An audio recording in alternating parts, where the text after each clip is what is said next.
The tray was still warm from the steam line when the doors of the cafeteria slammed open and every voice in the room went silent at once.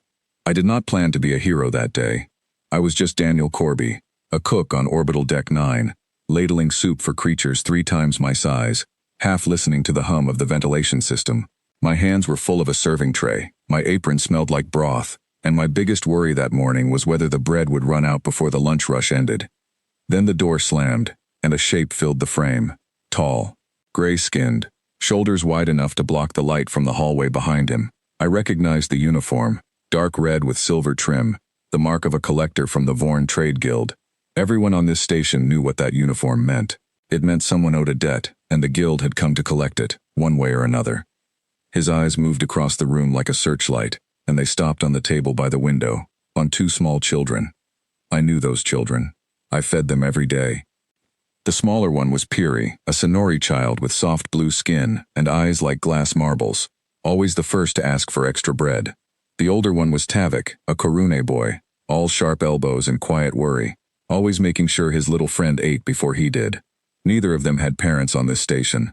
Their guardians worked shifts in the lower docks, and lunch break was the only hour they had 2 friendly faces looking out for them.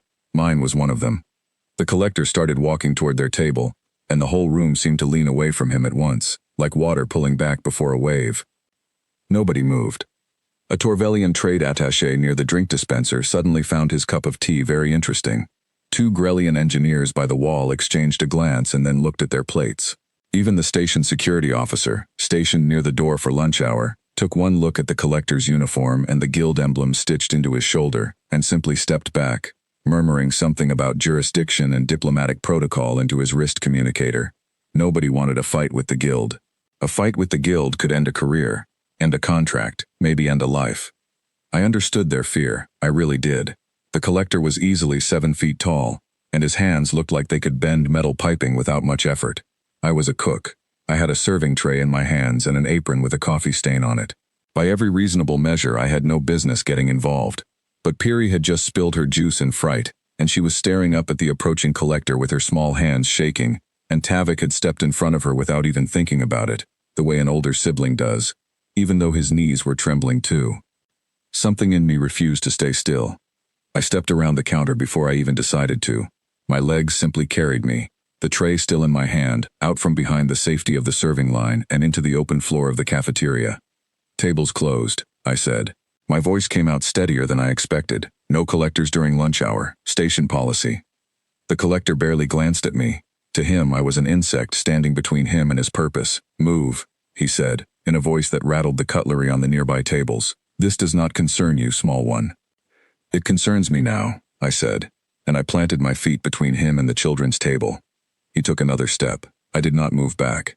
"The debt belongs to their guardian," he said, "not to them.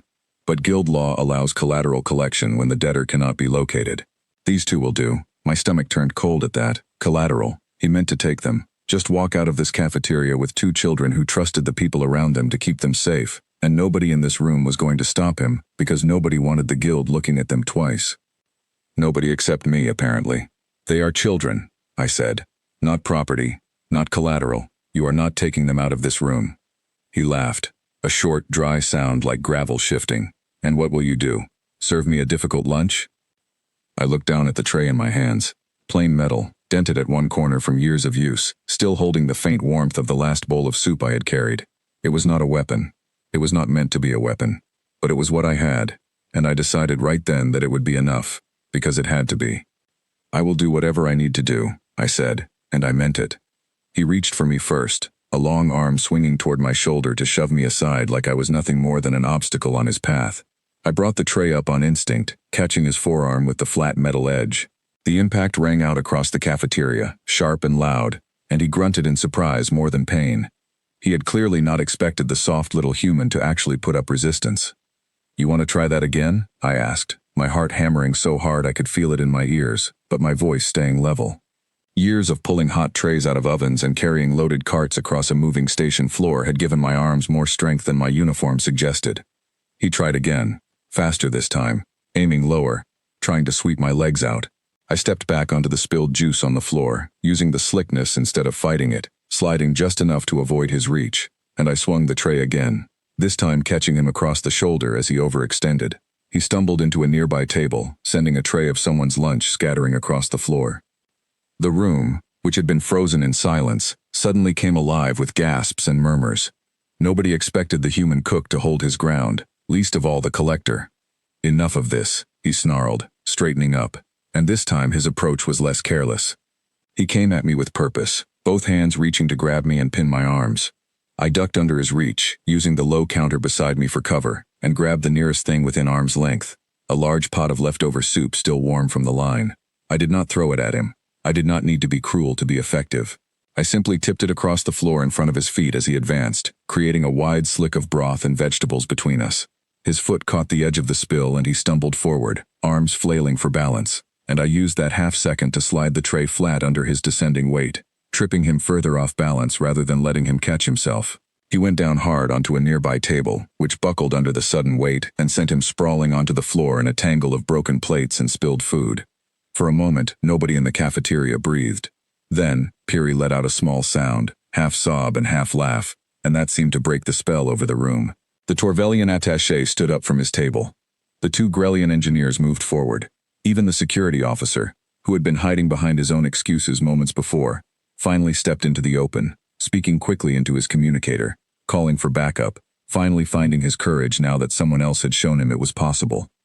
The collector pushed himself up off the floor, soup dripping from his uniform, his composed anger now replaced by something closer to disbelief. He looked at me, still holding my dented tray like it was the most natural thing in the world, standing between him and two children who were no longer alone. "You would risk guild retaliation," he said slowly, "for two children who are not even your species."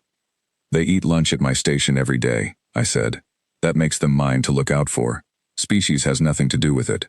He looked around the room, at the gathering crowd now standing with me rather than looking away, at the security officer approaching with two more guards behind him, and something in his calculations must have shifted. Guild collectors were paid to collect debts quietly, efficiently, without drawing attention. A cafeteria full of witnesses, a security response already underway, and a debt collection that had turned into a public spectacle, none of that served his purpose anymore. He straightened his soaked uniform with as much dignity as he could manage, gave me one long look that I could not quite read, somewhere between anger and confusion, and turned toward the door. "This is not resolved," he said, mostly to save face, and walked out of the cafeteria without collecting anything at all. The room exhaled all at once. Security arrived a full 2 minutes later, moving through the parting crowd to check on the children first, then on me. The officer, a Ferellan named Corin Dale, looked at the broken table, the spilled soup, the dented tray still in my hand, and then at me with something like embarrassment. "You should have waited for us," he said. "You were busy discussing jurisdiction," I said, not unkindly. They didn't have 2 minutes to spare. He had no answer for that, and he did not try to give one. Peary ran to me first, wrapping her small arms around my leg, still shaking but no longer crying. Tavik followed more slowly. His usual guarded expression cracked open just enough to show relief underneath. "You didn't run," he said quietly, like it was the strangest thing he had ever witnessed. "Never even crossed my mind," I told him, and I realized as I said it that it was true. Not because I was fearless. My hands were still shaking from the adrenaline, my heart still hammering against my ribs. But somewhere between the moment the door slammed open and the moment I stepped around the counter, fear had simply stopped being the deciding factor. There was something more important happening, and that was enough to move past it. Word of what happened spread through the station faster than any official report could travel. By the end of the day shift, I had 2 different alien engineers stopping by my counter just to shake my hand, uncertain of human customs but wanting to show respect anyway. The Torvelian attaché who had been so interested in his tea sent a formal note of apology for his hesitation, along with a small gift of rare tea leaves that I had no idea how to prepare. But it was something the Ferellan security officer said later that stuck with me longest. He stopped by my station near the end of the shift, watching me clean the dent out of my tray as best I could, which was not very well at all. "We studied your species before this posting," he said. "Physically unremarkable. Short-lived, limited natural defenses. All the reports said humans compensate through tools and cooperation, nothing more." "Sounds about right," I said. "What the reports failed to mention," he continued, "is that a human will apparently walk unarmed into a fight against something twice its size, without hesitation, if a child needs protecting. That detail was missing from every file I have read." I thought about that for a long moment, turning the dented tray over in my hands. Maybe because it's not really about strength, I said finally. Maybe it's about what you're willing to lose for someone else's sake. We've always been better at that math than most people expect. He did not have a response to that either, and this time I did not expect one. The next day, Piri and Tavik were back at my counter for lunch, same as always, though Piri now insisted on sitting close enough to see the kitchen, and Tavik kept glancing at the cafeteria doors more than he used to. I gave them both extra bread without being asked, the same as I always did, because that was simply how things worked between us. Will he come back? Piri asked quietly, not quite looking up from her tray. If he does, I said, setting down her plate, he'll find the same thing waiting for him that he found yesterday. Tavik almost smiled at that, the first real smile I had seen from him in weeks. A cook with a tray? A cook who isn't going anywhere, I said. The tray was just what happened to be in my hands. That evening, after the last of the dinner rush had cleared out and the cafeteria lights had dimmed to their overnight setting, I found the dented tray sitting on the shelf where I had left it, still bent slightly out of shape along one edge.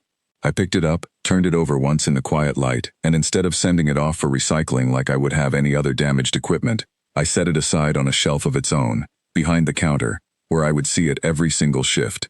Not because it made me feel powerful. It was just a tray after all, dented and scratched, nothing special to look at. But it reminded me of something worth remembering, something the reports and the files and the careful calculations of stronger, faster, more heavily armed species always seemed to miss about us.